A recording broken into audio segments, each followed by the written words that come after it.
Donald Trump is clearly terrified about the various criminal investigation and the Manhattan District Attorney's criminal charges. He's lashing out at the different prosecutors in various unhinged, all capital letter social media posts. He did this on Easter. He did it earlier today and throughout the day.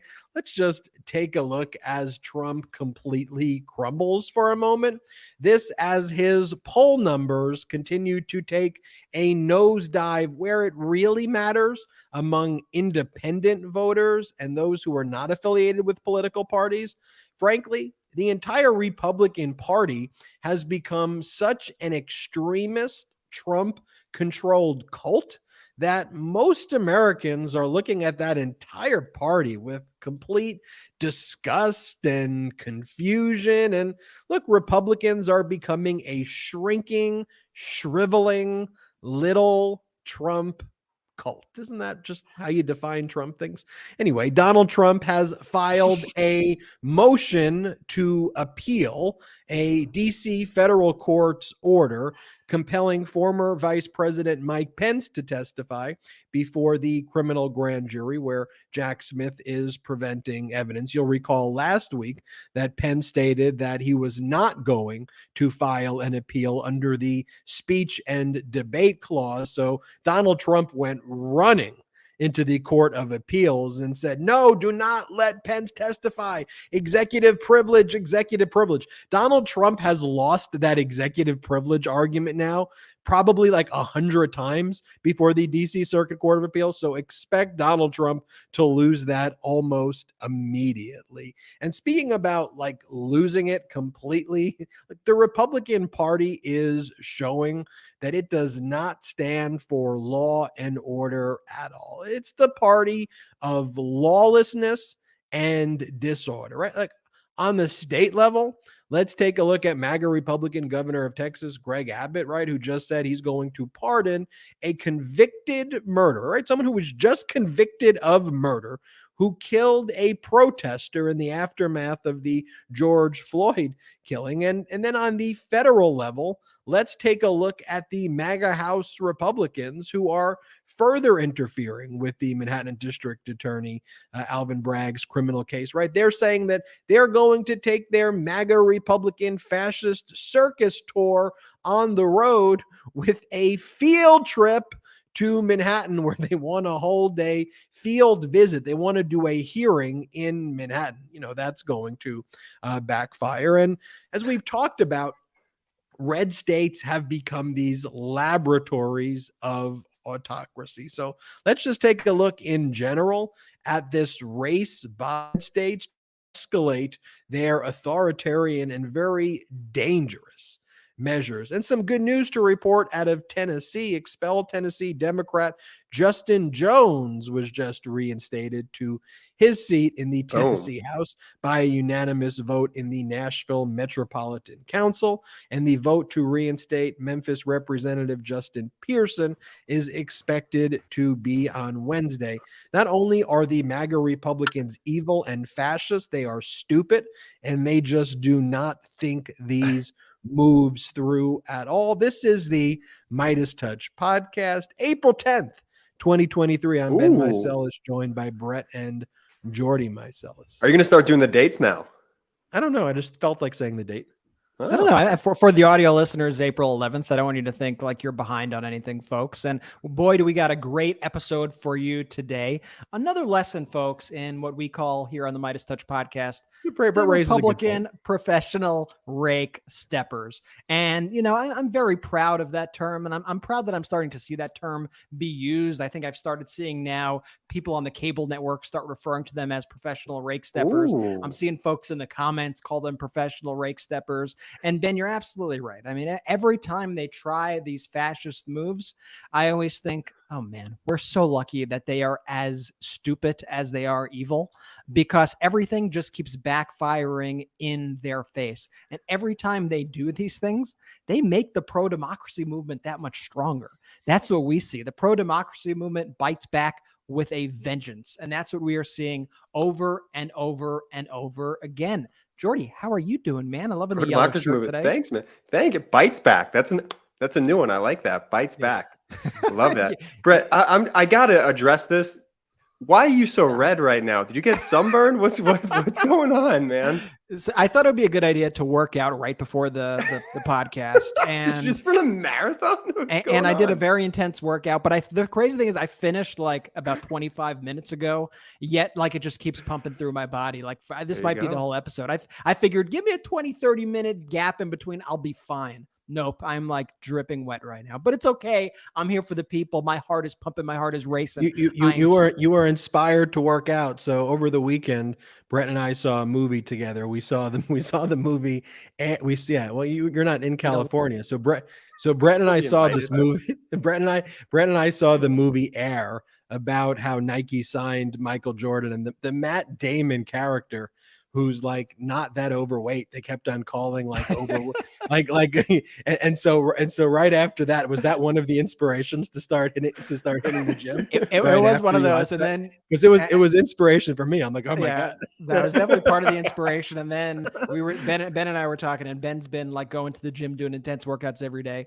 And I'm like, summer's coming up. I better make sure that I'm going 150%. But you know what, brothers, like, those are like normal things, right? I want to wish everybody a happy Easter. I want to wish everybody a happy Passover. Like, over this weekend, like, you know, we went to the movies. We were with family. Our mom visited. It was great. We had such a good time, enjoyed some great dinners, great conversation, watched some TV shows, watched Succession, you know, like normal things, like normal family stuff.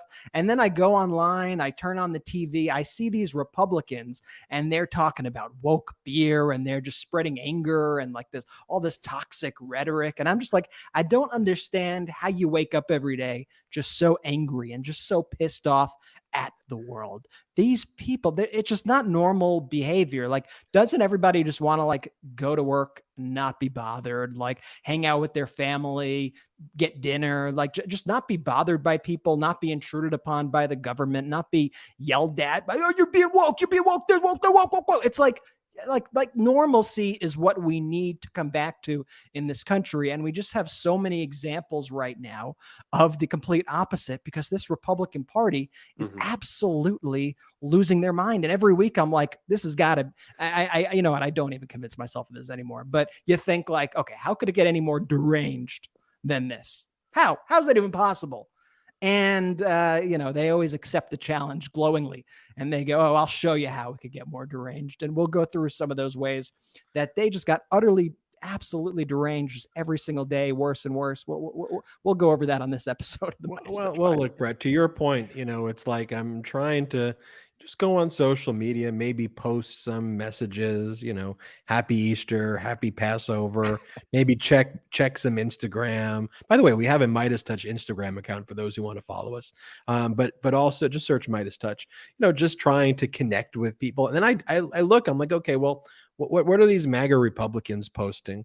And their whole thing over this Easter weekend was boycott Bud Light. Come on. Right? Because Bud Light hired a trans activist, Dylan Mulvaney, as one of its spokespeople. And that just threw MAGA Republicans, you know, they hate that because they hate the trans community. And it started off with Kid Rock, who took an AR and started shooting all of the like Budweiser cans in his backyard. And then throughout, I'm not going to show you all these ridiculous videos, but then you have all of these MAGA Republicans like just spending the weekend, like not joking, taking assault weapons and shooting Budweiser beer cans. Normal behavior. No, normal behavior. And this was like, so Dan Crenshaw, who claims to be like, he's like, well, yes, I may be like a right winger, like a very strong right winger, but I'm like the normal one, right?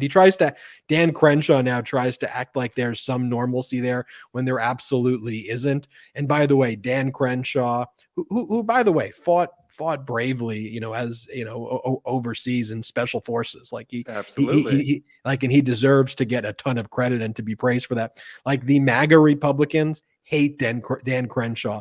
And so whenever he goes to events, the way they mock him is by basically calling him John McCain. And because that's how deranged the MAGA Republicans are. It's even more disgusting than that. They call him Eye Patch McCain because he has one eye. Like that's MAGA. Like, let's not even, McCain isn't even the only insult. It's his disability. It's what happened to him while he was in war. That's what we're going to criticize him for. That's just to show you how low that it is. And Dan Crenshaw is the guy who, like you said, like last year, maybe within the past year, Dan Crenshaw has been a guy who said, listen, Republicans, listen to me. There are grifters in our midst, in our own very party. You have all these performative lunatics like Marjorie Taylor Greene and Lauren Boebert. They do not have your interest at heart. And he tried to take the moral high ground here. Meanwhile, anytime that he puts out a video or does something, he mimics that exact same performative, MAGA deranged behavior. So, like, what are you doing, Dan Crenshaw? Are you going to speak out against this, or are you going to become it? Because either way, those Republicans who you're trying to impress here, they're making fun of you. They're calling you the most horrific names. They're mocking you for your military service. And so over the weekend, Dan Crenshaw joins the Bud Light bandwagon.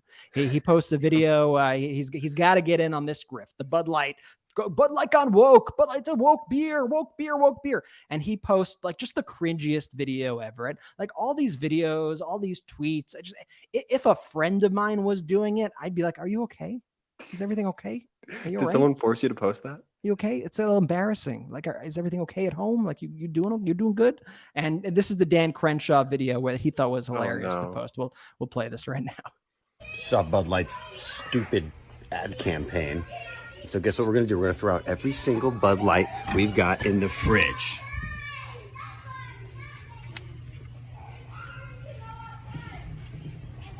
All right. Well, I guess that was easy. And did you notice too, though, I have so many observations. One, to your point, how cringy it is. It's like, I'm going to throw out this stupid beer, you stupid beer can. How are you so stupid? Did you notice too, that he was wearing, because they're all such phonies, he's wearing a shirt that's called that from Tufts University, Tufts Peer Leadership, because they all went to like good schools and and they all just do this as a performance. He's wearing a Tufts student leadership shirt. And Jordy, in honor of you wearing the basketball jersey, I want to give you a little bit of the MeidasTouch basketball jersey. I want to give you kind of an analogy.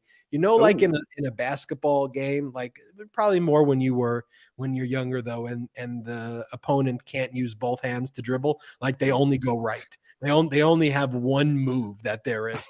Like the thing about like this Dan Crenshaw and the MAGA Republicans in general, they only have one move. Okay, they only go in the same direction. They only go far right.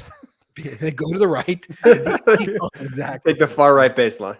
Exactly. They go to the far right baseline to take the most impossible shot because they are following they're not actually even looking at the court. They have no vision. They just basically see Donald Trump yelling at them. And so they're like, go in the corner, you idiot, go in the corner. I got to go to the corner. So they go into the corner where they can't even make the shot.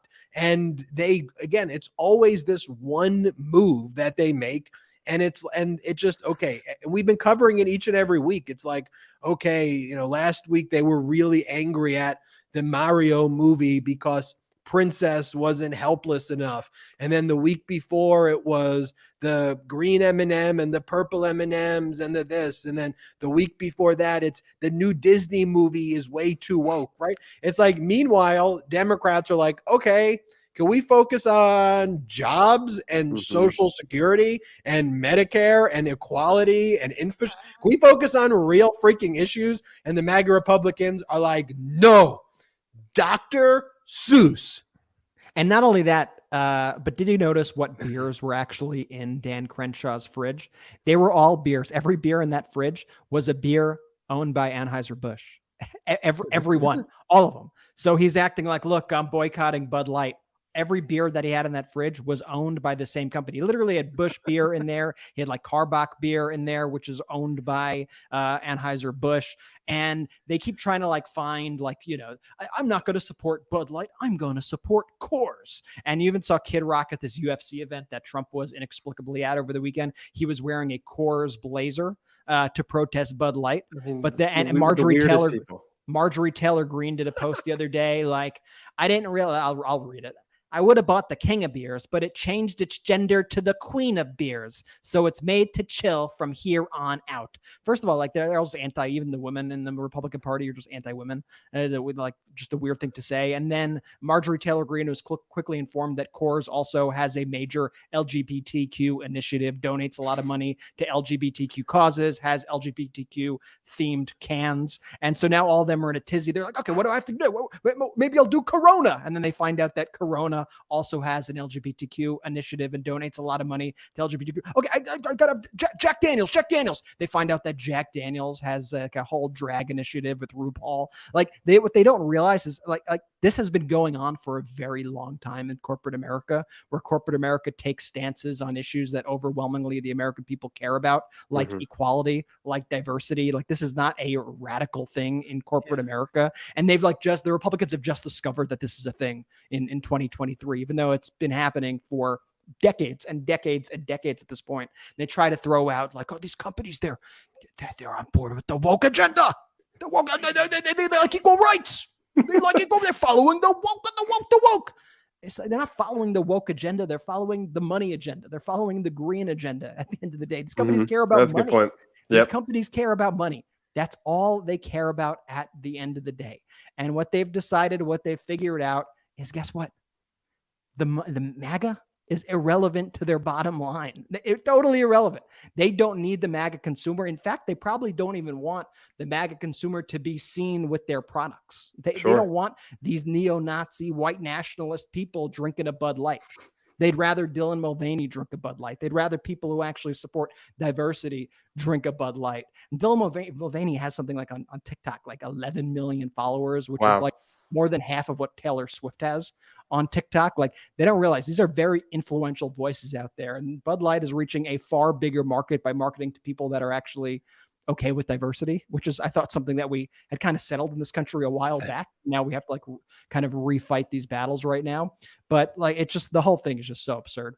Such a great point, Brett. I want to make these two observations too. So going back to Dan Crenshaw really quickly, this isn't the first time he's done like one of these weird videos. Now, a lot of people here are going to forget, and Brett, I'm sorry, I didn't give this to you before, but I'll post it on our Twitter or something. Crenshaw made this like bizarre 007 trailer style video where he like pretended to be like a James Bond or Mission Impossible character, like literally killing people. Like it's the most bizarre thing ever. So to your point, he tries to play this down the line Republican, but he just falls into the same stupidness of the entire party. And now it's very rare I get to talk about like something from my previous work life before we started Meidas and everything we're doing. But this, from a marketing perspective, this is so infuriating to me because the whole Dylan stuff here, it's not even really a campaign centered around her. What this is it's a sponsored post. They gave her like a specific can to post with, and that's it. It's not like a whole robust campaign. So just even listening to these Republicans talk about what Bud Light's doing on this big campaign, it's one-off post that an influencer is doing to connect with the 11 million TikTok followers that she has. I like the move of them like buying thousands of dollars worth of Bud Light to like run over it with trucks and things. Like you really showed them. But that's a good point. It's a sponsored post. And also the way advertising works now is a lot of these posts are targeted towards certain groups and certain demographics. And that's how our targeted advertising works. And then they have certain influencers who they target at a certain group and certain influencers who they target at another group. And one of my joys yesterday was a little bit of trolling. I'm got to admit it, but going through companies who would be traditionally seen as kind of right-wing companies and finding their LGBTQ initiatives and congratulating them. You were for on their a hunt stances. yesterday, and it was so easy to find. It's so easy because every company has one. So like I posted on the MeidasTouch Twitter account, NASCAR has like a huge LGBTQ initiative. We're posting the image here. I am courageous. I am driven. I am inclusive. I am NASCAR, and NASCAR is in the color of the rainbow. And then they have a post on their Twitter account that they call YASCAR. and hashtag Pride Month that they did. And they had special Pride themed shirts for Pride Month for NASCAR. And I posted this yesterday, and the Republican, the right-wing reaction, they were like, what, they took NASCAR now too? They took that, like this is an old campaign I posted. Like they just all of a sudden they decided that, like, remember how like for all these years they kept going like, Democrats, they just want a virtue signal. They don't actually care about diversity. They just want a virtue signal. So Republicans took it and they're like, we got a vice signal. We gotta show how much we just hate people. All groups. If you're not white, we just gotta say, yeah, we hate you. We hate you. It's like a weird initiative. Even Fox News has LGBTQ plus policies, like positive ad campaigns about the LGBTQ community. So I guess they can't watch TV, they can't drink beer, they can't ride cars, they can't drink whiskey, they can't go to the supermarket. Like you just sit in your house then, okay? You lost the culture war. I hate to break it to you. That's why you're freaking out. You lost. We all moved on. Americans actually care. Americans actually like diversity. Americans actually like each other and want to just be normal human beings and not run over cans of Bud Light with their trucks. Okay. So two things, Jordy, going back to my past life before Meidas, do you recall when the Colin Kaepernick campaign with Nike came out? A lot of these things they kind of tested on Kaepernick first, which I was involved in that. So when Nike announced its campaign with Colin, believe in something, even if it means sacrificing everything. Remember, they burned the Nike socks. And then what happened? $6 billion was added to Nike's market cap as a result of the Colin Kaepernick campaign. So that showed right there, to me, that when they start burning the socks, how that completely backfires. And then one other thing that you just reminded me of, Brett, where the MAGA Republicans want to litigate these issues that we addressed as a country, like in the 60s and the 70s, about past this, man, about equality. I was teaching today at the law school where I teach.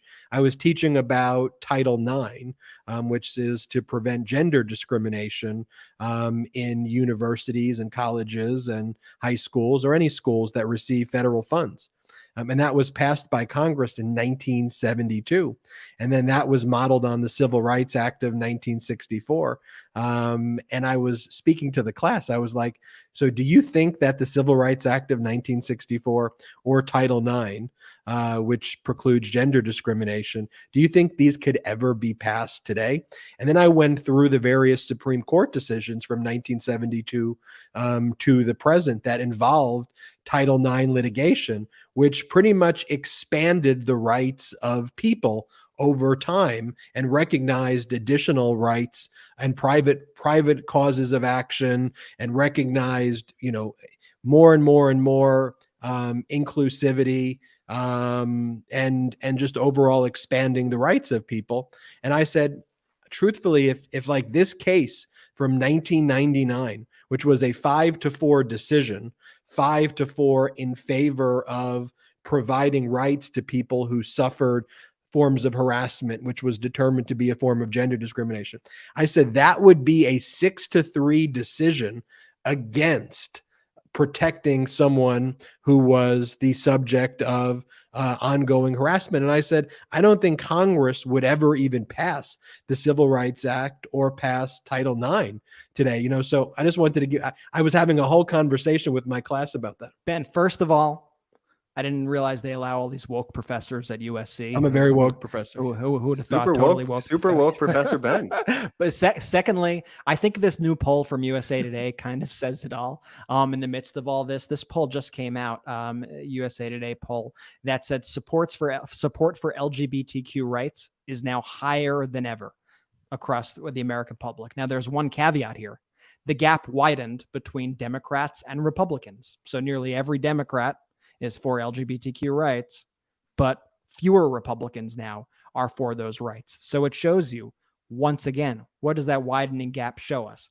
To me, it shows us that a majority of Americans are supportive of diversity, are supportive of equality, are supportive of these pro-democracy, and in this case, democratic positions here.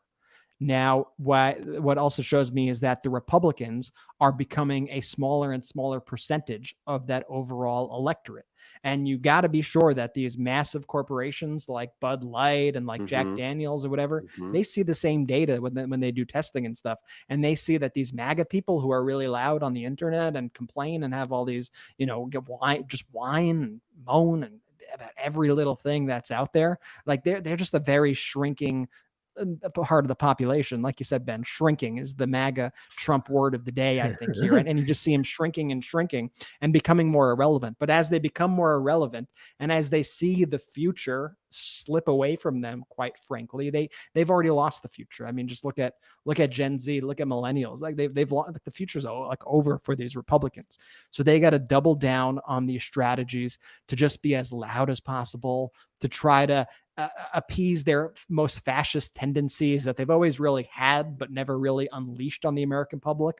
But now they're like, we have no other choice. We're going to lose power. We better expel Democratic lawmakers. We better start allowing murderers back on the street. Like it's all a reaction to this changing cultural landscape that they just can't control, and they've already lost the battle. So they're trying to do everything possible that they can right now to retain whatever power that they can. So, because I give you this example. So to all the people who are listening and watching this, like, what did you do your weekend on Easter Sunday? What did you do for Passover? If you don't celebrate any of those holidays, just what did you do in the weekend? What do you do in the weekend in general? Right? Did you see a movie? Did you read a book? Did you go to the park? Did you try to do something that's fulfilling to you? Did you try to have like a hobby, or did you go for a walk, or did you do something to kind of make you happy? Like, look, this is what President Biden said on Easter Sunday. He wrote, "To all those gathering in churches and homes around the world, Happy Easter, and may God bless and keep you." And then the image says, "Today we remember Jesus' sacrifice and recommit ourselves to love God with all our hearts and to love our neighbors as ourselves, embracing his call to treat one another with compassion." Another tweet from Biden on Easter saying, "From the Bidens to you, we wish all those celebrating a joyous and peaceful Easter Sunday." Right? Very, very normal stuff, right? Let's see. What did Donald Trump post? How about World War III? World War III? World War III? I mean, this was Trump's post on his social media platform. This is just what he posted. He posts World War III. That is Trump's post on Easter. Okay. Happy Easter. But he did mention something about Easter, all caps, like a completely deranged lunatic that he is. He goes, "Happy Easter to all, including those that dream endlessly of destroying our country because they are incapable of dreaming about anything else. Those that are so incompetent they don't realize that having a border and powerful wall is a good thing, and having voter ID, all paper ballots, and same-day voting will quickly end massive voter fraud. And to all of those weak and pathetic rhinos, radical left Democrats, socialists, Marxists, and communists who are killing our nation, remember, we will be back." And then the next post actually was World War III. And, imagine your friend wrote that. Imagine your friend on Easter posted that on their Instagram page, on their Facebook, on their Twitter. Like, would you check in on them? Like I think you would. I think you'd be like, this is a deranged, like they're really going off the deep end here. This guy had the nuclear codes. Republicans think he deserves them again. Again, that's just the thing. think about that. They look at that and they go, "That's our guy. That is the guy who we want to make the life and death decisions over our family members. That is the person who we will trust the lives and the health and safety of our children, our family, our friends, our neighbors, our community, our country, our world." And this is why, though, we show you these posts. I know the large media networks, they don't like to show this, but when he does give these, speeches, then they go, "Oh, look, he's on Trump Force One, and he gave a very calm and very, very, very reserved speech." Like, no, he didn't. So enough with this large media network complete BS when they claim they don't cover him. You should cover him. You should just cover him the right way. And the right way is to point that out and not normalize it and say he is completely and utterly deranged, that is a maniac, that he posts these things each and every day, and that this is someone who, if they are put anywhere near the proximity of power, may kill you, may kill your family. And that's not hyperbolic. And I want to show you one of these other posts too, where, I don't know if you caught this over the weekend, he's now saying that Ron DeSantis is a Soros-backed governor. I mean, I want to show you that, and I'll show you some more, but let's just take one quick break. And now let's take a quick break to talk about our next partner, Lomi. Now, I've never been able to compost before. It was always too complicated, too much work, and frankly, I don't think I even knew exactly if I was doing it right. Then I got a Lomi. Lomi allows me to turn my food scraps into dirt with just the push of a button. Lomi is a countertop electric composter that turns scraps to dirt in under 4 hours. There's no smell when it runs, and it's really quiet. Thanks to Lomi, I have way less garbage each week. My family, we're down from 3 bags per week to just 1. And here's something pretty cool. My wife, she recently started gardening, and we've been able to use the dirt that Lomi produces to help fill the garden. And since I got my Lomi, I throw out way less garbage. That means it's not going to landfills and producing methane. Instead, I turn my waste into nutrient-rich dirt that I can feed to my plants. I feel so great knowing that I'm composting and creating soil instead of waste. And I have basically a limitless supply of dirt for my garden. The other week I had my in-laws over for dinner, and the food cleanup process was such a breeze. Plus, they all think I'm super eco-conscious now. If you want to start making a positive environmental impact or just make cleanup after dinner that much easier, Lomi is perfect for you. Head to lomi.com/Meidas and use the promo code Meidas to get $50 off your Lomi. That's $50 off when you head to lomi.com/Meidas and use promo code Meidas at checkout. Food waste is gross. Let Lomi save you a cold trip out to the garbage can. Lock him up! Indictment season is upon us. Celebrate with the new Indictment season t-shirt and v-neck exclusively at store.MeidasTouch.com.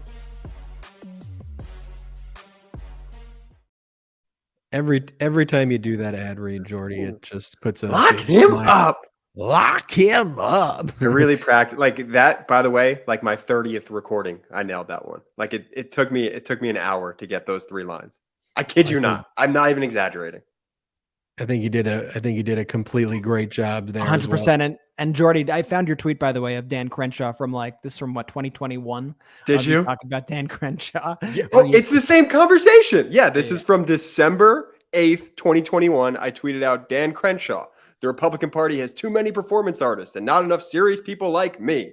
Also, Dan Crenshaw, the video of him jumping out of a plane pretending to be a Mission Impossible character. I mean, you can't make this stuff up. Yeah, folks. there are no moderate Republicans at this point. Speaking of, you can't make this stuff up. Going back to the post, this is where he calls Ron DeSantis. He posts a meme that says, "Ron be gone. Who supports Ron DeSantis?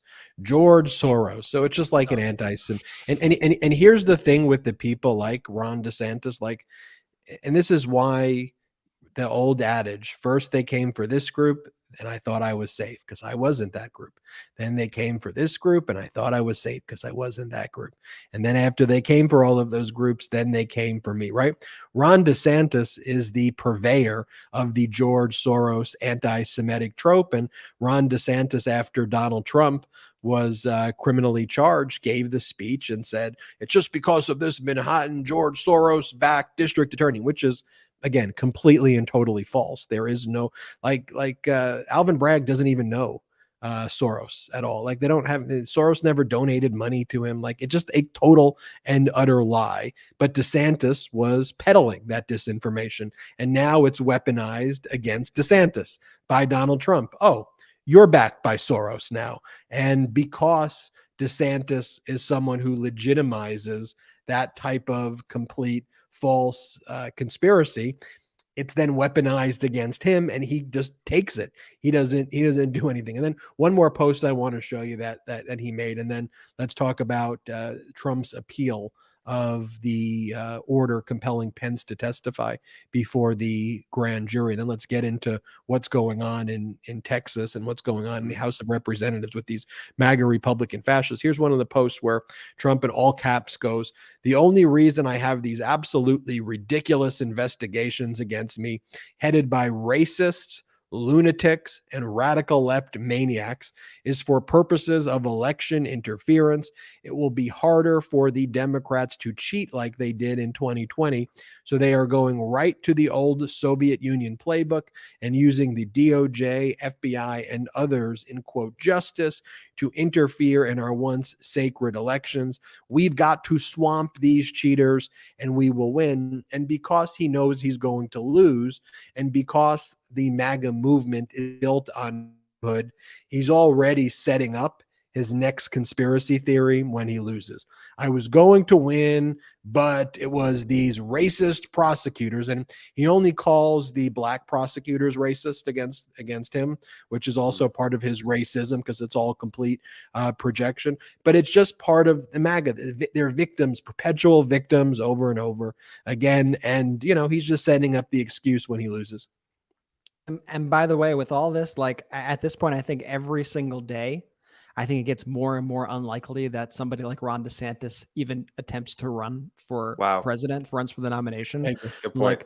Like you see, even right now, you saw Trump make a push about DeSantis. And I know we said we were moving on from these, but I'll just do this one where he said, Ron DeSantis is a young man who is not doing well against me in the polls, to put it mildly. I believe that if he decides to run for president, which will only hurt and somewhat divide the Republican Party, he will lose the cherished and massive MAGA vote and never be able to successfully run for office again. If he remains governor, which is what Florida voters assumed, it would be a whole different story. Just saying. But who knows? That's a real tweet by Trump. But I think DeSantis is probably seeing all this. I mean, there are a lot of polls coming out now, and we've been saying this for what, months? We were I told you he was going to lose Florida. Yeah, like he's going to lose Florida. 100% big. DeSantis will lose Florida. And now, like, nearly all the polls that come out that do the state-by-state polls between DeSantis and Trump have DeSantis losing Florida. And I think that gap is only going to widen. And I think at a certain point, I think DeSantis really does want to run very badly. I think he intends to run. But I think at a certain point, he's going to be presented with the data. And the data is going to tell him, you're going to lose Florida. You're going to lose your own state. You can't recover from that, man. And honestly, Trump is right in that pose. Like, you can't recover. You can't recover from losing your own state. That's humiliating. And I think DeSantis might go, you know what? I'll try for 2028, or hopefully, I don't know, the guy's in prison or something and has to drop out. I don't know what's going to happen. But like, I think he's going to be scared off also because he's a coward who doesn't want to take on MAGA, doesn't want to take on Donald Trump because he needs them. This whole party has anchored themselves to this guy, and now they're paying the price for it. It's identical. That's what I said. I said, you know, because people would say, hey, what do you think, DeSantis, Trump, what's going to happen? I go, oh, in the Republican Party? I go, Trump's going to win every state. I said, it's not a close call. And I said, if you go back and watch the other episode, I said, Trump's going to win Florida against DeSantis easily. And people were like, oh, well, why do you say that? I go, the same reason Kim Jong-un wins in North Korea. Yeah.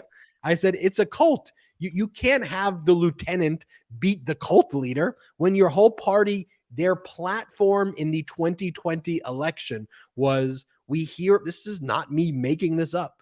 Their platform was, we hereby revoke our platform and we defer to whatever Donald Trump says. And they removed their platform from the Republican National Convention. They took out their platform totally. And then in the Republican National Convention, what do you have? All of the headliners are Donald Trump and his children. What world are we living in? It's him and his family members and his children who all headline the main day. And by the way, they do it at the White House, which is a clear violation of law as well, you know, and so you have that to kind of add to it. But I said, no, Kim Jong-un doesn't lose an election. Vladimir Putin doesn't lose an election.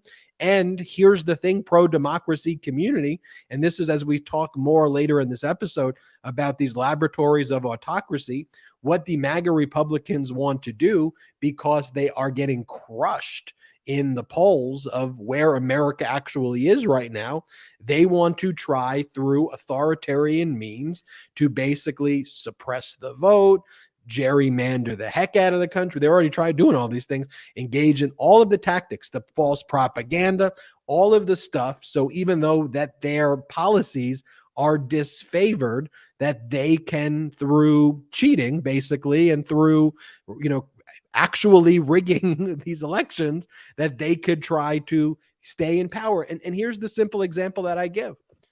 If you were to have the current Supreme Court run for a nationwide election, the entire country got to vote on who would be a Supreme Court justice. I said, I guarantee you it would be a court that would vote 9-0 on issues like common sense gun reform, You're so on, right. on issues like a woman's right to control her body, on issues like protecting unions, on issues like preserving and protecting the Affordable Care Act, on all of these issues that the modern day Supreme Court, the 6-3, the Americans don't support those policies. You know, I was having a conversation with someone from Canada the other day about our system, and I said, you know what? Because in Canada, they probably have, you know, and I'm sure the Canadian viewers, you know, may or may not agree with this, but my really close Canadian friend confirmed, like their MAGA community is probably maybe 10 to 15% of the country, maybe slightly more, but they're right around that. And so I was telling, I said, you know, the reality is that our MAGA community here is probably 10% more, maybe 15% more than you have in Canada.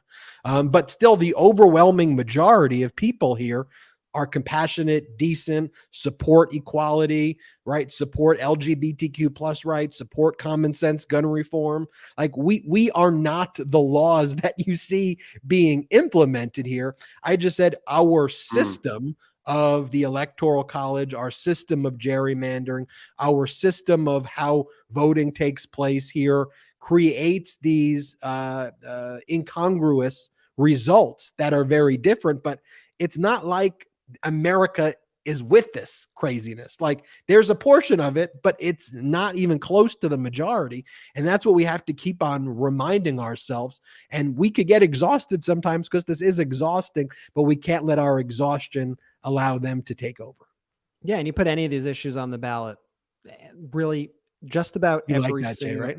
I did like that. That was, we are not the laws you see being implemented here is a very powerful takeaway from this episode. It is true. And I'm going to pivot what I was just going to say, because, you know, I was on TikTok like over the past few days. I was spending some time scrolling through the TikTok feed, and there's a trend going on that actually like really upset me because it's a woman who asks the question. She goes, to all my friends out of the country, to all the TikTokers out of the country, would you come to America? And it's all the people responding to her query. And all the answers are really sad. You know, people from the UK, people from Australia, people from Africa, people from Asia, people from all over the world chiming in on this, saying absolutely not. Like America's a scary country right now. Like I'm scared of being shot. My country has warned us from going there. My country has warned us that as an LGBTQ person, it is unsafe for me to go there. And I think it's just such a sad thing to have happened to this country, where America used to be like, when I studied abroad in college, like even when I thought that like things were a little rocky here at times, everybody who I spoke to was like, it's my dream to go to America one day. It's my dream to go to New York. I really want to go to New York. I really want to go to California. I really want to go to, you know, you name it. And now to see those people who probably in the past looked at America as a beacon of hope, as a place of this is a place where dreams come true. This is a go-getter kind of place that, you know, has diversity and beautiful sights and attractions and a beautiful country and warm, you know, friendly people. Now they look at our country and they go like, it's way too dangerous. It's way too scary. It's undemocratic. Like they view us like the way like we would view traveling to like Russia. And I think that's just a really sad indictment of the current state of the country because of the direction that these Republicans are pushing us in. But I do urge, you know, our international audience, because we certainly do have an international audience, that it is this small percentage of people, and they are loud and they are angry, but that's not who America is. Like an overwhelming majority of the people in this country are really good people. And the country is a beautiful country. Like, but it just upset me. And Brett, remember over the weekend, one of the things that struck me as I was watching some of these clips of these MAGA Republicans saying, New York City is disgusting. California is a shithole. It's disgusting. Like these are like beautiful places. It's like, no, it's not. I was telling you, I was like, you know what, Brett? Sorry, Jody. I was telling this to Brett when we were in person. You guys go to movies together. You guys have separate conversations without me. I never have it. The crazy thing, I never have a conversation without both of you. So that one hurts. Well, move You to and, California. you and I talked this morning without Brett. Move to California. You'll have some more opportunities. We were, one of the tactics though that Kim Jong-un says about South Korea or says about, America, right, is it's just a shithole over there, or you don't want to go to South Korea, as their own people suffer in North Korea, right? They're saying once you go to South Korea, it's the worst. Once you go to America, it's a shithole over there. That's what meanwhile, they're starving their people. And it's actually not too dissimilar. If you look at red states, like the life expectancy, you're talking about like 66 years. And you compare that to the life expectancy in blue states, and it's like mid 80s. And like, that's a big gap, like overwhelmingly between the red states and blue states there. And so as the red states try to demean blue states, it's very reminiscent of the tactic, because all of that stuff comes from that authoritarian playbook. And, that reminds me of, right, you have the House Republicans announcing Jim Jordan from the Judiciary Committee. I always want to mention this, that the MAGA Republicans picked an unlicensed lawyer to run the Judiciary Committee, right? You could pick anybody to run the committee that deals with judiciary, and you pick the person who doesn't have a license as a lawyer, who never took the bar exam. I think that just bears repeating. But they want to, they announce that they're holding a field trip and that they will be going to New York because they want to do a whole field trip committee hearing on how dangerous New York is and all of the crime in New York, and how violent crime has increased. Like, get the heck out of New York. Just don't even, why are you showing up to New York? Focus on your own communities and focus on your own constituents. But like in those areas, like in Jim Jordan's area and in other areas, like even where Kevin McCarthy is from, Bakersfield, Killing County, which I did a documentary on in Hulu. When you focus on these areas, you're talking about, far more violent crime per capita. Like, it's not even close, Brett. Like 3, 4, 5 times the amount of violent crime in these red states than in New York City. New York City right now, and this was a statement in response that Alvin Bragg gave.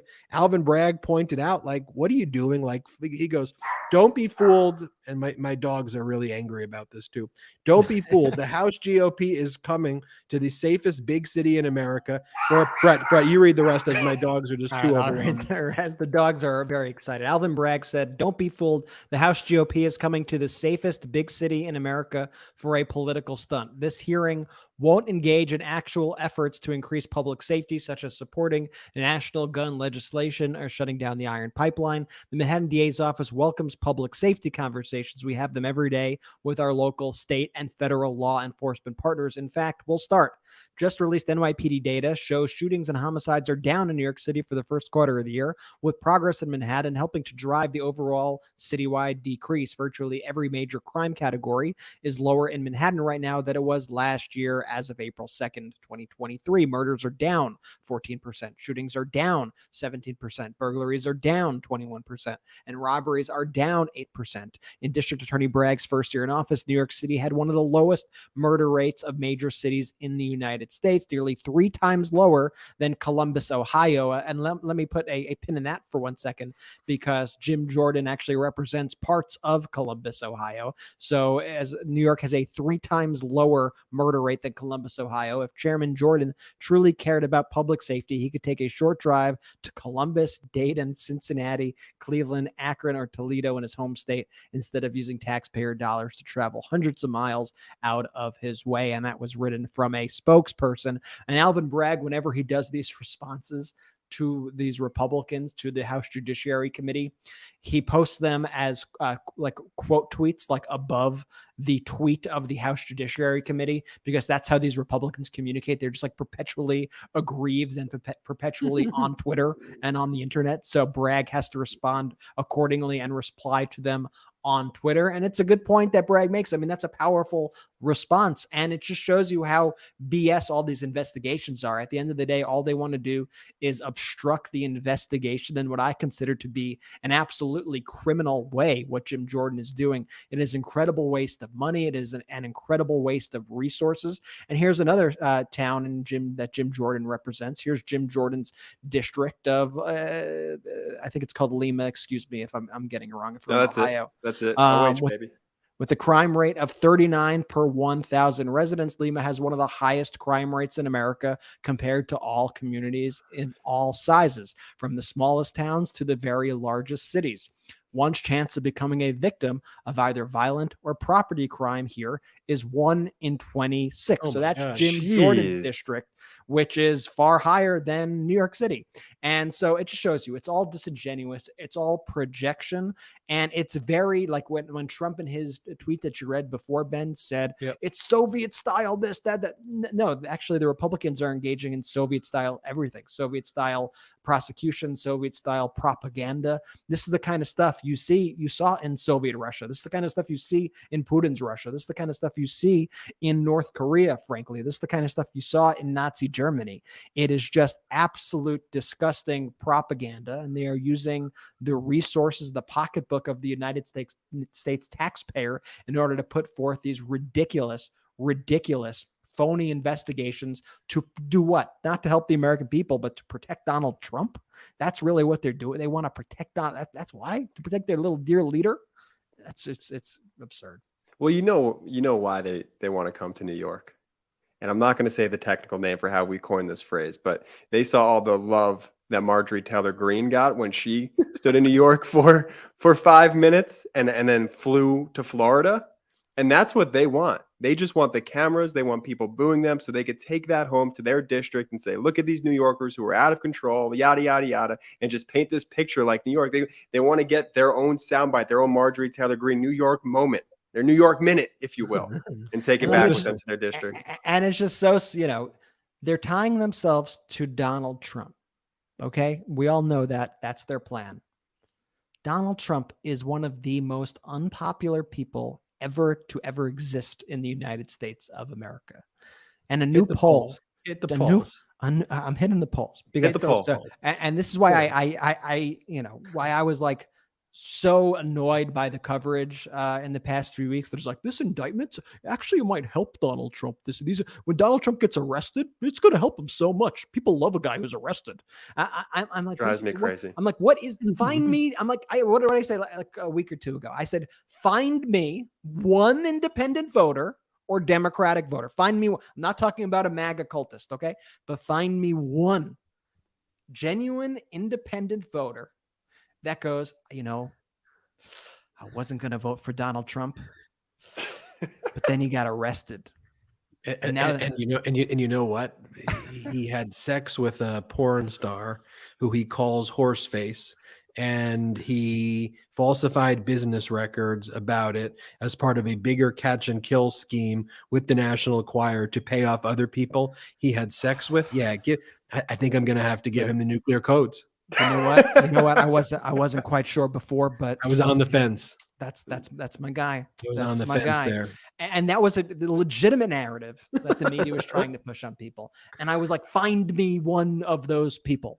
And thankfully now there is some data to back up my moaning and ranting and raving on my. But I implore our audience, Brett, to that point too, because you still hear it. Oh, but Donald Trump has raised millions, and first off, he hasn't really disclosed any of it, although he says it's coming from new donors. But neither here nor there. The guy was going to raise money regardless. Tell that person they're being silly, and that he was going to do that regardless. He's going, this locked up the nomination for Trump for the Republican Party. Stop it. We just addressed this earlier in the podcast. You're being silly. He was already going to do that. Just stop it. And guess what? We should revel at the fact. Yes. We should enjoy the fact. If this genuinely solidifies support behind Donald Trump, good. Please. Good. Because this is the guy who they're anchoring themselves to right now, okay? Trump's approval since the arrest alone, since Donald Trump was indicted, has collapsed from 29% to 25% in just 1 week after the indictment. completely collapsing amongst independents. And Wow. not only that, but this ABC Ipsos poll also found a new level of Trump dislike. He's got a 61% unfavorable rating with only a 25% favorable rating. That's even below that kind of floor of that 29% MAGA floor. That's even now eating into that MAGA floor, which is kind of held firm at that sort of 29, 30%. Great point. And this is the independent shift right here. The week before the indictment, 40% of independents were in favor of the indictment. But as soon as the indictment happened, 54% of independents said they were in favor of it, a 14% swing in favor of the indictment. And that's going to keep increasing, by the way, as you see Donald Trump get indicted by Jack Smith, as you see Donald Trump get indicted in Georgia. You're going to continue to see Donald Trump get crushed with those numbers. At the same time, yes, you will probably see Donald Trump take even more of a stronghold of the Republican nomination, which I already think at this point in time is a lock. But guess what? That's a death sentence for the Republican Party and their chances in 2024. And everything that they're doing right now to back Donald Trump at every single turn, to weaponize the federal government, to attack prosecutors who are doing their jobs, it's all going to backfire on them. Because as we say, professional rake steppers, and they're going every day right now, they are setting up the world's biggest rake, like the Guinness Book of World Records sized rake. And come 2024, they are going to step on that rake, and it's going to smack them so hard in the face, they're not going to know what hit them. And I would call it that Easter Sunday or the holiday weekend test, right? At the end of the day, what do Americans want? What do Americans focused on, right? Whether you celebrate a holiday or not, you just want to spend time with your family. You want normalcy. You want humanity. You want.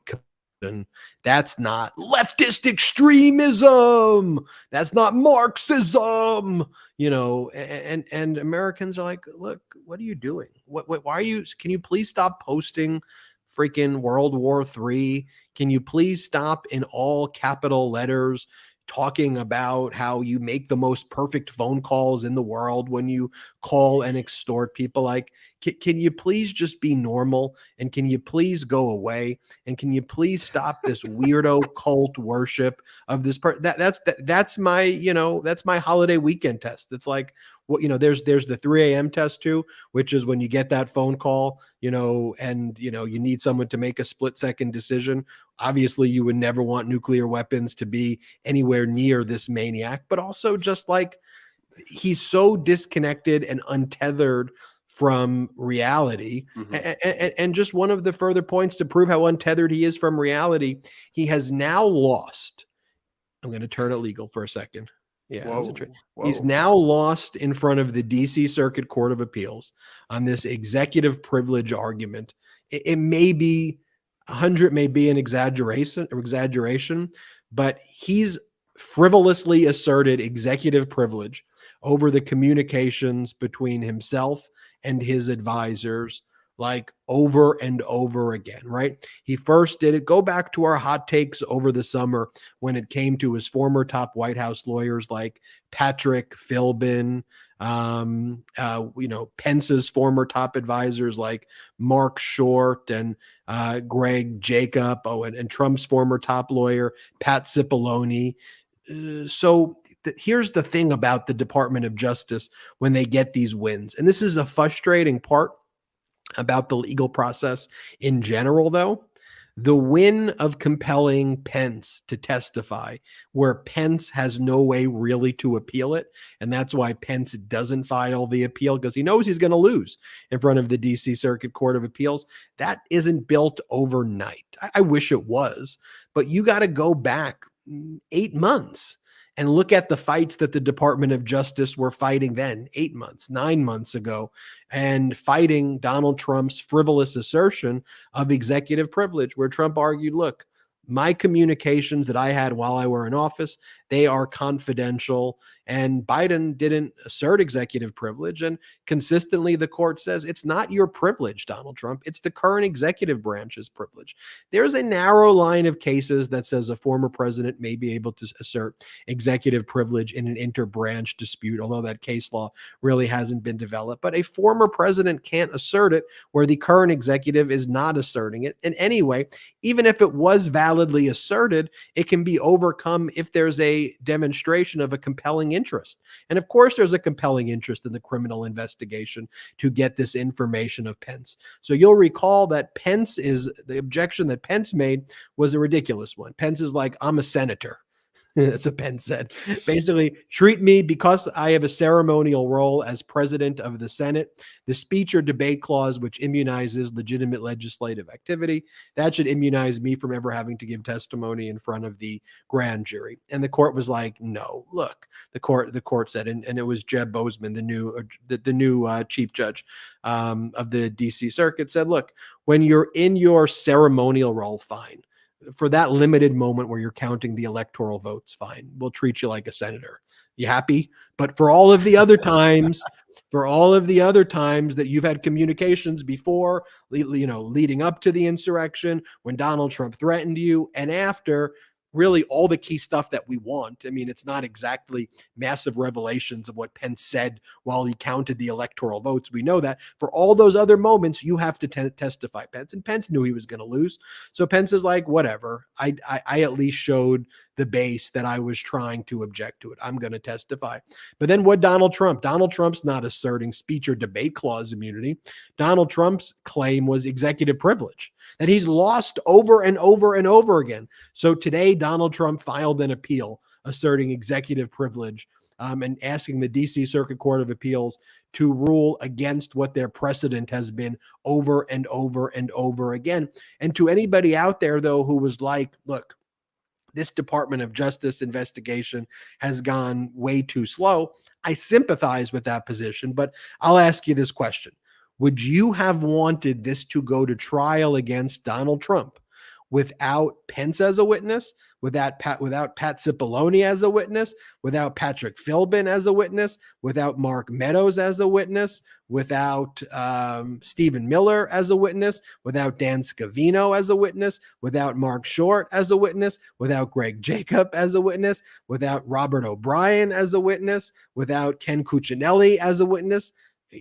If you filed that case earlier and didn't go through these steps to compel all of them and establish this precedent, would even if you didn't have Pence, would you want to go to trial without Pence's testimony? Or would you want to go to trial, as frustrating as it's been to go through this process, to make sure, you have all of the right witnesses there? And unfortunately, the process moves slow. That's our legal system, unfortunately. But I can assure you, as someone who practices in that legal system each and every day, that honestly, the DOJ is moving as quick as it really can in a case like this. And frankly, quicker than I've seen other cases against very wealthy people, who have means, who are able to delay it more than is being delayed here. And so that's just my overall argument. Whenever I hear that, I'm sympathetic to it because it is outrageous and ridiculous. But our system is a flawed system, our judicial system, like it is. And it's not a great system. It's just the best system that's ever existed in the history of man, to date so far. And, and it is a system that's been utilized in other countries and other areas. And it's a system of flawed, but imperfect, but that's our system. And so anyway, the short of it is Trump is going to lose, guarantee you. Trump will not win this motion, and Pence will be testifying very soon in front of the grand jury within weeks. We still have a lot more to talk about here on the MeidasTouch podcast. I want to hear this good news out of Tennessee, Brett, and you gotta explain to all of our listeners and viewers what went down in Texas with Greg Abbott pardoning the murderer who was just convicted of killing one of the protesters who was protesting after George Floyd was murdered, and so that he was going to pardon this person. It is beyond dystopian. We'll talk about that right after this break. Our next partner is AG1 by Athletic Greens. Now, I take AG1 by Athletic Greens literally every day. I gave AG1 a try because I wanted better gut health, boosted energy, immune system support, and I hated taking pills and vitamins and wanted a supplement that actually tastes great.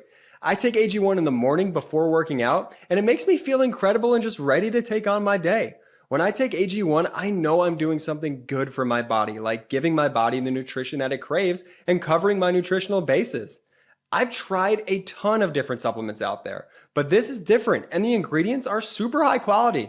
I got started with AG1 because I used to take all these different pills and gummies, and frankly, what I was taking was expensive and I didn't even know if it was good for me. But with AG1 by Athletic Greens, I know that what I'm consuming has the best ingredients and also tastes delicious. AG1 makes it easier for you to take the highest quality supplements, period. When I started my AG1 journey, very quickly I noticed that it helps me with, improved overall digestion, my energy levels were up, and just overall I was feeling great. It's just one scoop of powder mixed with water once a day, and it's a seamless and easy daily habit to maintain. The Mighty asks me all the time, Jordy, how do you have so much energy to do these ad reads? Well, if I could only pick one thing, it's AG1 by Athletic Greens. Just one daily serving covers my day's nutritional basis and supports my long-term gut health with 75 high-quality vitamins, minerals, and whole food sourced ingredients. I can't think of another daily routine that pays off as well as AG1, which is why I trust the product so much. If you're looking for a simpler and cost-effective supplement routine, Athletic Greens is giving you a free 1-year supply of vitamin D and 5 free travel packs with your first purchase. Go to athleticgreens.com/Meidas. That's athleticgreens.com/Meidas. Check it out. And now back to the video. We are back here live on the MeidasTouch Podcast. How woke are I'm feeling super woke tonight. Are you feeling woke? I'm feeling as woke as can be. Woke AF, that's for sure. Woke. Brett, what's going on in Texas? I mean, I'm hearing that Greg Abbott, the MAGA Republican fascist governor, has announced that he is going to pardon this murderer who was just convicted of murder. Explain, and it's so dystopian too, because the person that, and you'll tell the story, but the murderer basically were sending all these messages before the protest, right? Like, I am going to kill these protesters. So basically he found a protester who was open carrying, and by the way, do I think that there should be people open carrying, like AK-47 style weapons? I don't think that's the law in Texas. So one of the protesters had this gun. And then so this individual, the murderer, saw that individual had the gun, basically started a fight with the guy, and then shot and killed him like right away, and said that person carrying the AK-47 got me, scared me subjectively. So I had to stand my ground. So basically they're using open carry and stand your ground as kind of creating this wild, wild west where basically someone is open carrying, someone else is open carrying, and then someone goes, I got to stand my ground. You're scaring me with your gun. And that's what's going like. And here's ultimately judge, jury, and executioner. Guess what? Is not actually the jury. It is the governor, like Greg Abbott, who goes, if you are supporting protesters who are protesting the death of George Floyd and you get killed, you don't get justice. If you murder them, I side with you. So it really is a license to kill if you support the MAGA Republican policies. Yeah, it's a complete abuse of power. And when we speak about these Republican states, as David Pepper calls it, being laboratories of autocracy, I mean, this is the epitome of laboratories of autocracy here in Texas. And it's also the epitome of the Republican Party being a lawless party full of criminals, being a party that is frankly pro-crime. And in the background, while you have, all these House Republicans going, Democratic prosecutorial overreach and weaponization of the government, and Democrats, weak prosecutors and weak district attorneys, they're letting these criminals back out onto the streets. Once again, it's more projection from the Republican Party, who in this case is literally letting a convicted murderer back onto the streets. So the guy's name, the murderer's name is Daniel Perry, and he was a U.S. Army sergeant, and he murdered a Army veteran, an Air Force veteran named Garrett Foster. Garrett Foster was 28 years old, and Daniel Perry was convicted of murder by a jury on Friday. And what happened after that happened? Well, the right-wing media ecosystem went up in arms and went ballistic over it. And you had people like Tucker Carlson demanding that Greg Abbott pardon the guy. You had people like Marjorie Taylor Greene demanding that Greg Abbott pardon the guy. And so what do these weak-willed people, these weak-willed Republicans like Greg Abbott do? Do they stand up for the rule of law? No, absolutely not. They listen to the most extremist voices in their party because they are one and the same. And they listen to the likes of Marjorie Taylor Greene, and they listen to the likes of Tucker Carlson. And we get a statement from Greg Abbott where Greg Abbott says, immediately once the pardon request hits my desk, immediately, the second it hits my desk, I am signing it. And so Texas has like this pardon board where it needs to go through before it lands on the desk. It kind of seems like the pardon board is just like a rubber stamp for whatever the governor ultimately wants here. But what's important to know about this story is it wasn't like a on the fence case here. This was a premeditated murder. As Ben said, the guy sent messages beforehand, literally saying, this is an exact quote. He said he might kill a few people on my way to work today. That's what this guy, Daniel Perry, who was convicted of murder, said. And he said his whole plan. He typed it out, posted it on Facebook, sent it to friends and texts. He said, here's all you got to do. I could go to the Black Lives Matter protest. I just get in my car. All I need to do is I'll just tell authorities, whatever. I'll just say, I felt threatened. I felt threatened, standing my ground. And I have full license to kill, murder, whoever I want. I could just claim self-defense. I'll get off the hook. That's it. That's what I'll do. He's on the record saying all of these things. And then he went ahead and that's what he did. And that was the exact defense that he used in court. And the jury saw all the evidence. The jury saw the police footage of him being interviewed after the incident. They saw the posts on Facebook. They saw the text messages to his friends. And they said, beyond a reasonable doubt, this guy is guilty. But the lawless, pro-crime Republican Party, because he is one of them, because he killed a Black Lives Matter protester, said, oh, we're going to pardon the guy, lawless. And I think we have to even view this story even more beyond the context of this individual incident, because the effects of it truly are chilling. Because what Governor Abbott and Republicans are saying is all these radicalized extremist followers of ours, you have a license to kill. You have a license to do whatever you want, and we'll have your back. So political violence right now is open season. As long as you're a Republican, take your gun, kill whoever you want. And as Ben mentioned, the protester who he shot was carrying an AK-47, but the guy admitted that the AK-47 was not being pointed at anybody, was not being pointed at him, did not pose a threat to him. But he used the fact that the guy had a gun, which is legal in the state of Texas. Use the fact that he had it to say that he felt threatened by it. So he had full range to shoot and murder the guy. It was a premeditated murder. And now you have these Republicans supporting the release of an actual convicted murderer onto the streets. It doesn't get sicker than that. It doesn't get clearer than that also of what the stakes are when you go to vote. And all these notions when the Republicans push, Democrats, the party of crime, they're releasing all these people. You got to think what they're hiding. They're hiding their own crimes. And this is exactly what they're doing. They are letting the most violent, most dangerous people onto the streets, and they are promoting them. They are helping them. They are aiding and abetting their behavior. And it's truly a sick thing. It's a deranged thing. And it shows you just how radicalized the Republican Party have become. The American people, that's not what they want. They don't want people. They don't want the country becoming the wild, wild west where anybody could just pick up an AR-15 and shoot somebody and then get away with it because it was what the governor was cool with it. So that's it. I mean, we're really at a very disturbing time for the United States of America. And I think we have to make sure right now that this is a story that does not get lost in all the other news, because it is super important. And I think upon hearing this, I think a majority of the American people will be absolutely enraged by the behavior of the Texas governor and the Republicans pushing for the release of an admitted convicted murderer. And the one thing I would just add to that is it started with Tucker Carlson making the request. And so Tucker said this individual should be pardoned. Greg Abbott was like, yep. Now, like normally the whole pardon process, right? Someone who's convicted serves a certain period of time. Because pardon implies guilt, the person who's seeking the pardon says, I did it. I'm sorry for doing this. I've rehabilitated myself.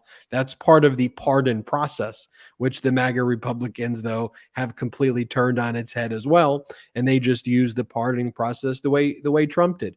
All of the individuals who engaged in horrific criminal conduct, whether it was Manafort or Bannon or Stone. I could go on and spend the entire episode talking about all the people who Trump pardoned for committing crimes in furtherance of Donald Trump. Just pardon. People who were convicted or just very recently charged. And then it also just kind of speaks to just, again, the absurdity of these laws that are in Texas. And I think it was there were a few commentators who reflected on this. Like, there's no modern democracy where you have a situation like you have in Texas, where they say you have both a stand your ground right as well as an open carry right. So you can open carry assault weapons, just walk around with AR-15s and AK-47 style. Like, you have the right to open carry that. But then if someone else who's either open carrying or who has a weapon says that they subjectively feel fear because of your open carry, well, then they have a stand your ground right, and then they can kill you. There was this video that was circulating probably about a year ago where there was a relatively benign, started off just like a domestic dispute that happens, unfortunately across the country. I think there was a dispute where it was a divorced couple. I think the woman was a judge or like a local judge in Texas, and who had recently been divorced from her husband, and then her new boyfriend was at the house with her kids, and then the ex showed up at the house, and they got into a little, argument, right? And then all of a sudden, the person at the house took out the gun, then the other person took out the gun. And then I just remember watching this video where they where the person in the house just killed the other guy, killed her ex, boom, boom, boom, boom, and didn't blink. It was as though you were stepping on a cockroach. That's how normal it looked. You shouldn't have done that. You made me nervous. That's why I had to do it. No sympathy, no whatever. And that video terrified me more than a lot of other videos because it was just done. So pop, you're dead. Because there is no conception of it is so wild west lawless of what takes place there. And of course you layer on what ultimately this patently despicable pardon. But again, there's no modern democracy in the world that engages in that conduct. By the way, that type of conduct doesn't even the Taliban may look at that and go, "Oh, that's a little wild." Or you do that over there? It's so lawlessness, and it's so normalized as that's just a thing. And it's okay, that's not conservative. That is fascist and extreme. And speaking about that, Brett, you want to talk about what happened in Iowa with some of the kind of race to the bottom that we're seeing in these laboratories of autocracy? Yeah, I mean, you see all of these various Republican governors and attorney generals now. Like I said, they know they're losing the argument. And if they were to put the abortion argument, for example, on the ballot, as they've done, they'll lose that vote 100% of the time, because majority of the American people, even in the deepest of red states, support that issue. They support the right to control their body. They are not okay with this forced birtherism of the Republican Party.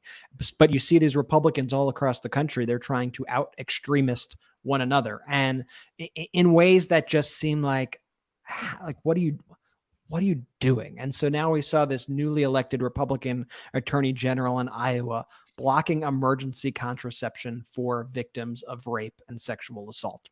I mean, you don't get lower than that. They paused the practice of paying for this emergency contraception and in some very rare cases of abortion for victims of sexual assault. This was, a program that was greenlit by the former Democratic Attorney General of the state. And this Republican Attorney General comes in and she goes, "Oh, you get raped, you get assaulted. Too bad on you. And it's just, it really is a race to the bottom. But I guess, through the race to the bottom, I guess the one kind of saving grace of it all is that this is on display right now for all the American people to see. Right. And they're only doing these things because they are fundamentally losing on every issue.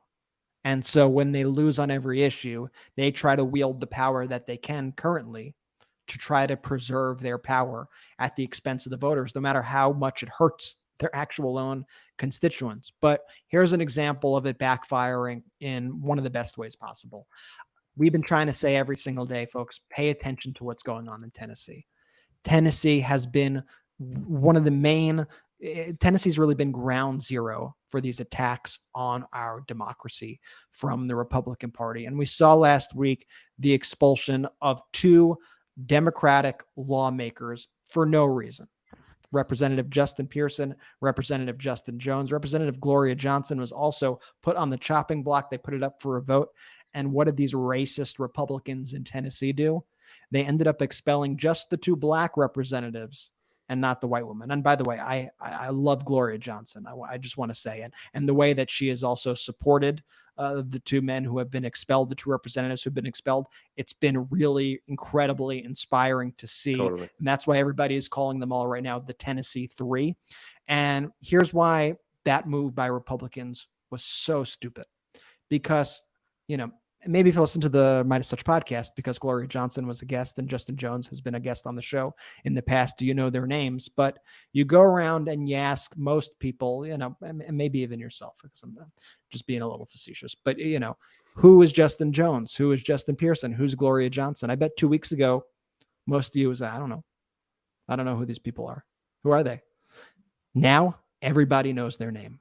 All the Republican Party did was they turned the 3 of those individuals into absolute superstars, national political heroes who stand for something, and not only stand for something, but stand for an issue that we have seen in the last elections that Americans actually care about more than any other issue. And that's the issue of our democracy.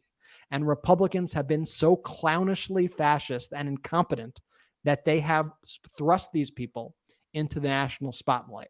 And this is how stupid they are, because they caused this whole ruckus. They caused this whole scene. And I don't even know if they realized that at the end of all of this, that the local city halls of the towns in which these people are representatives of are able to simply vote them back into power.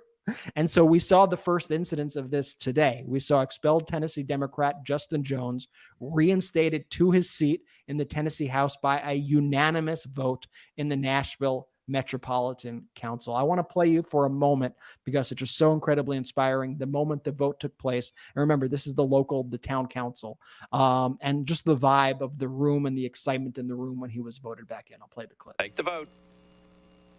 Ayes 36.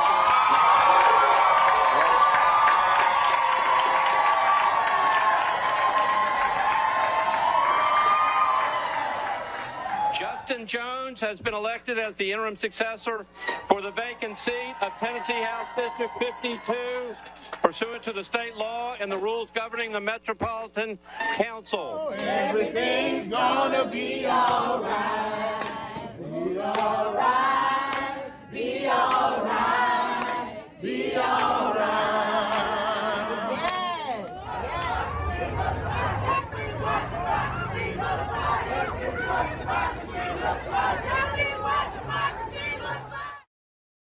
And so Justin Jones, immediately after that all ends, and first of all, like I said, they made him a superstar. And he's always been a superstar, by the way. Right. But they propelled them into the national spotlight for everybody to see just how impressive these individuals are. And now these lawmakers are back to being lawmakers. They're back in the Tennessee House of Representatives, and they went into the Tennessee House of Representatives. Well, Justin Jones went into the Tennessee House of Representatives today and received a warm welcome, at least from the Democrats when he went back in. But I want to show you the thunderous applause that Justin Jones received when he went back to the Tennessee House triumphant. And that's him walking in arm in arm with Representative Gloria Johnson. Less than a week after being expelled by the Tennessee House Republicans. Fist raised. And man, he gets right back to it. Like I love to see it. And you saw him out there. He was right with the people. He was immediately standing side by side with them, protesting again, walking, fighting for the issues, committed to common sense gun safety laws, committed to preserving our democracy, committed to holding people like Representative Sexton, who's the House Speaker of the Tennessee House of Representatives, accountable, and showing that fight with him. And for those wondering, well, why not Justin Pearson? What's going to happen with Justin Pearson?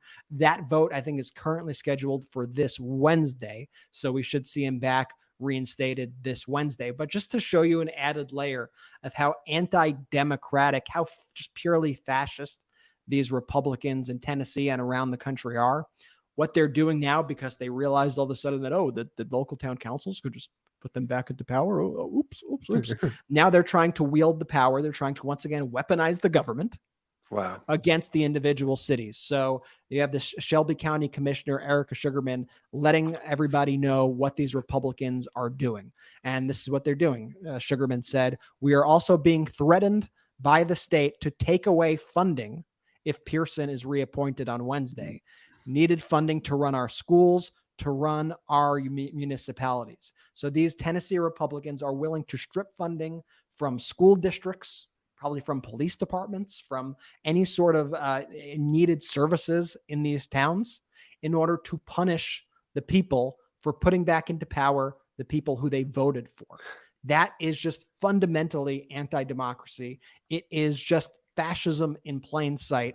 But I love that this is already backfiring them on a big way. And I am telling you, the movement that they are creating right now, the energy that they are putting into these Gen Z voters, and just honestly Americans of all across the political spectrum of all demographics, people right now are absolutely furious at what's going on in these laboratories of autocracy. Mm-hmm. And I know this by speaking to people. You see it in the data. These independents, these Democrats, these even Republicans who used to consider themselves like members of the Republican Party, they are now viewing this Republican Party as the most extreme party ever. They are viewing them as far more extreme than anybody views the Democratic Party. And that's a big win. And the Republicans continue to show that every single day. So that's the update, but I think we should all be happy to see the reinstatement of Justin Jones. I'm excited to see the reinstatement of Justin Pearson on Wednesday. And guess what? Through all that we saw last week, all that chaos we saw last week, they made those two individuals and they made Gloria Johnson now national superheroes. And we watched them. I'm telling you, watch Justin Pearson, watch Justin Jones, watch Gloria Johnson. These people, especially Justin Jones and Justin Pearson, who are like incredibly young and have just gotten into the Tennessee House of Representatives for the first time.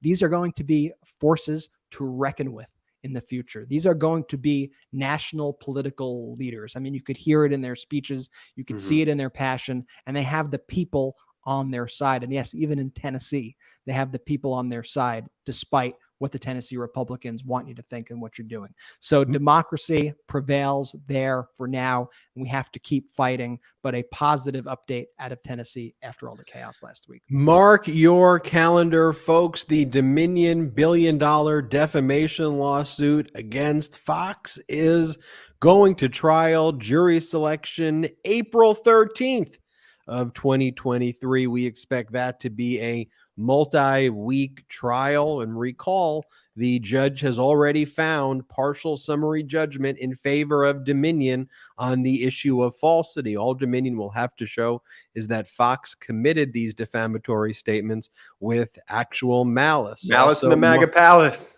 mark your calendars, folks. The civil rape and defamation case brought by E. Jean Carroll is set to go to trial against Donald Trump on April 25th of 2023. Jury selection will commence there.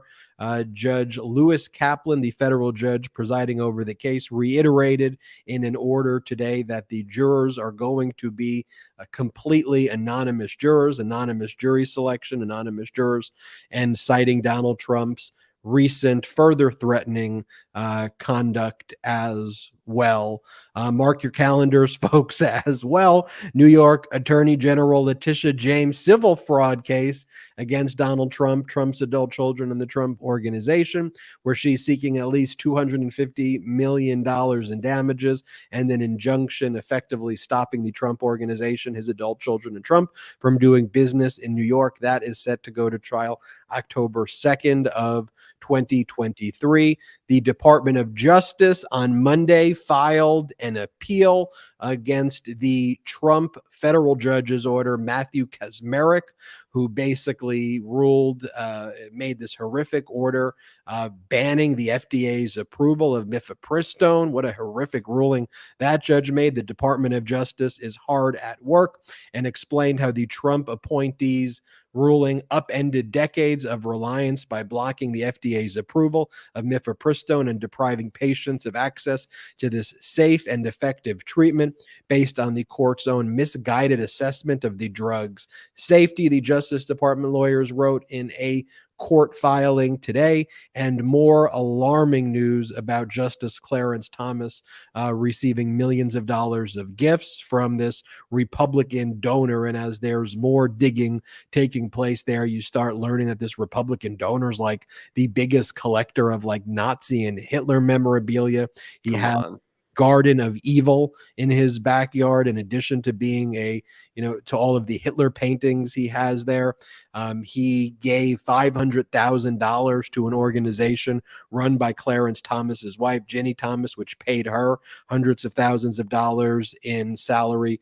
For those watching on YouTube, these are the paintings, the Adolf Hitler paintings, and the various statues that this wealthy donor who gives these millions of dollars in gifts to Clarence of Thomas has. And so Clarence Thomas says, I just thought this was hospitality, and hospitality is different than gifts. That's why I didn't disclose this, folks. This is not a both sides issue. It's not both sides. It's all coming from one direction, and that direction, it's coming from these MAGA Republicans, the fascism, the extremism, the weirdness, and we want to highlight this here because I just want things to be normal. Okay.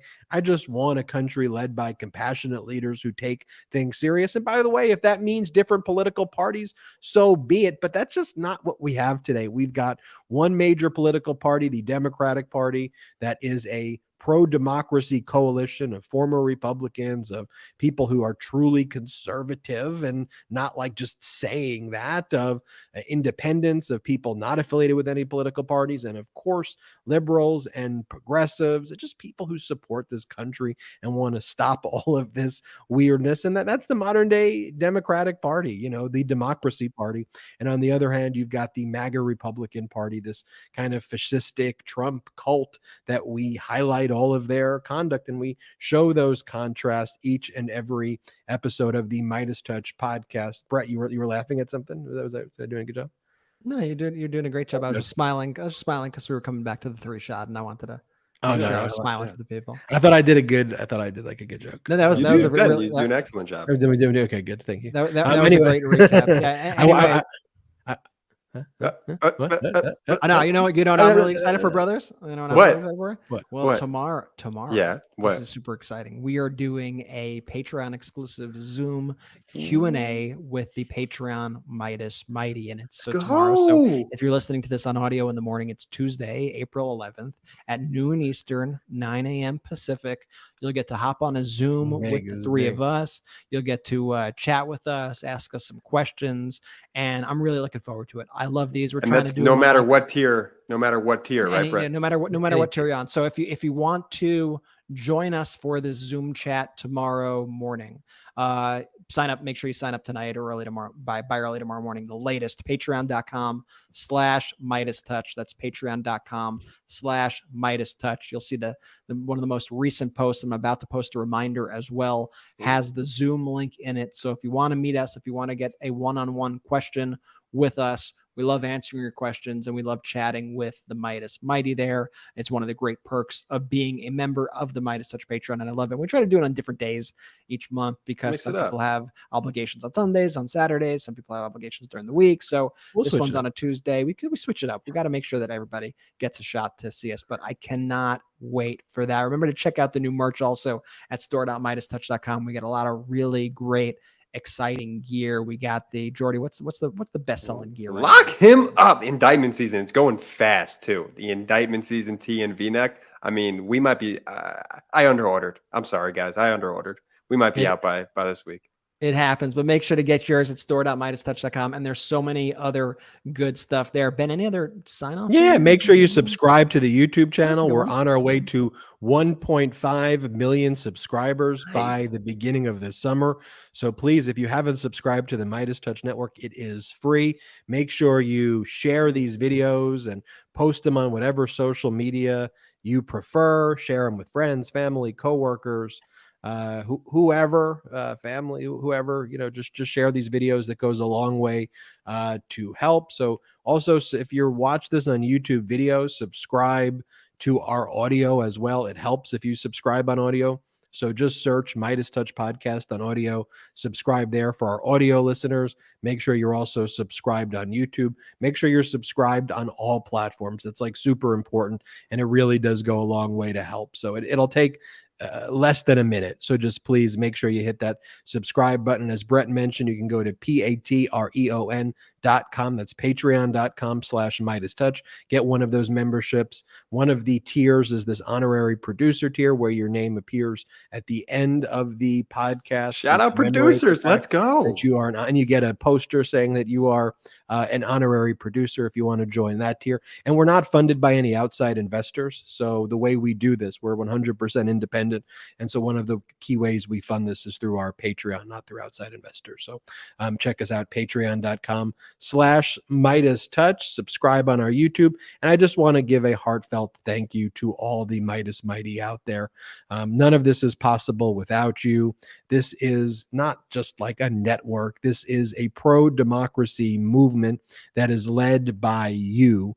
And you are the most important ingredient to make this work. We are so honored and humbled to be a messenger and to help bring people together and have these conversations. But truly, none of this is possible without you. We love you. Thank you so much. And the Midas Mighty remains undefeated. Jordy, take it out. New catchphrase, Ben. Shout out to the Midas Mighty.